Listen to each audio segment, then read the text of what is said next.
Hello everyone, this is Latasha Blanton from the Real South Africa Travel and Tourism. And you're going to have the opportunity to travel with Phil Scott to sunny South Africa.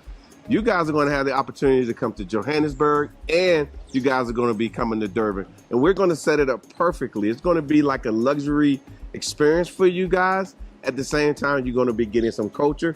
And of course, you're going to get an opportunity to talk to Phil, hang out with Phil, and get his views on Africa and South Africa.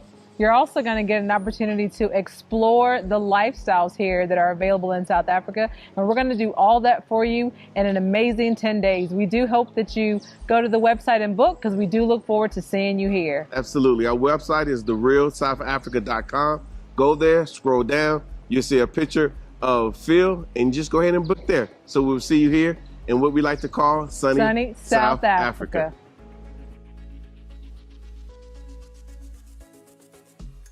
Let's talk about the DR Congo election.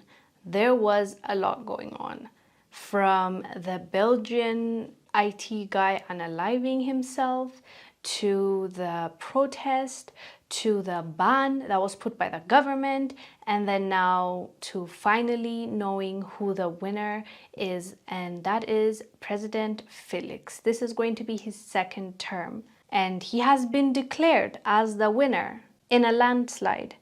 President Felix has been declared the winner of Democratic Republic of Congo's election, which, by the way, this election has been called a sham by many of the opposition leaders. Apparently, the president won by 73% of the vote, and the second person was 18%. That's a huge gap. That's a landslide.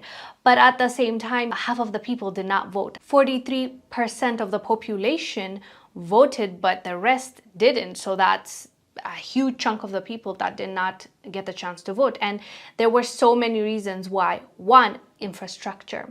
Like, can you believe it? In 2023, when the election was going on, in some cities, there's no infrastructure. Big cities, 2 cities, don't have a road to join them, to connect them.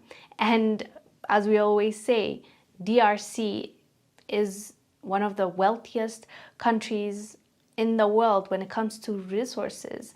But the fact that they don't even have the infrastructure to facilitate the polls to be available to those that are living in different cities, it's ridiculous, to say the least. And so there were so many reasons. There were people that actually even went out to vote, waited for hours, but they went home because it hasn't started, because they said there was an issue with the computers. So much has gone wrong. And as I said earlier, not to also forget the Belgian IT that was supposed to be an observer, unaliving himself. He fell from the 12th floor, and even that conversation is being had behind the scenes. Like, how in the world is this observer from Belgium unaliving himself in DRC? What's behind this? Did he actually unalive himself? That is a crazy case that we need answers for. And if we also want to talk about weird circumstances, why in the world are they allowing a Belgian observer in DRC? Belgium put Democratic Republic of Congo through hell. During King Leopold, they have unalived so many people in DRC. They have stolen their resources and they colonized them. And now you're telling me you are inviting the colonial masters, the former colonial masters, to come and observe your elections? Be for real. This is ridiculous. Because during the ruling of Leopold II, which was the leader of Belgium, about 15 million Africans died. 15, after he colonized the African countries like Congo, Rwanda, and Burundi. Do you know how many Jews Hitler killed? 6 million Jews. And we hear about it everywhere. We hear about the Holocaust, we hear about the Jews dying, 6 million of them, and yet King Leopold killed 15 million Africans.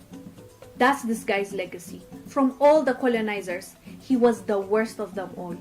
There's no better colonizer, don't get me wrong.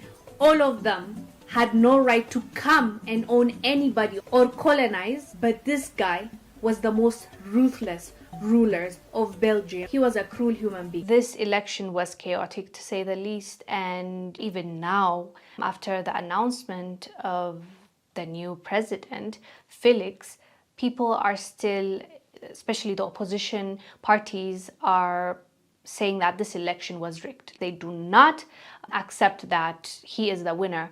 But when they were asked if they're going to take this matter to court, because I believe they have 10 days until they can appeal so that maybe can be counted again, there can be another election. The opposition party said, what's the point? Because the courts are not independent. So it's a waste of time. So it looks like they might not go ahead with appealing this election. But anyways, fam, let us know down below what your thoughts are about everything that went on in this recent election in DRC, and what are your thoughts about the new president? Well, he's not new. President Felix serving a second term. I'm Wongel Zelalem. I'll see you on the next one.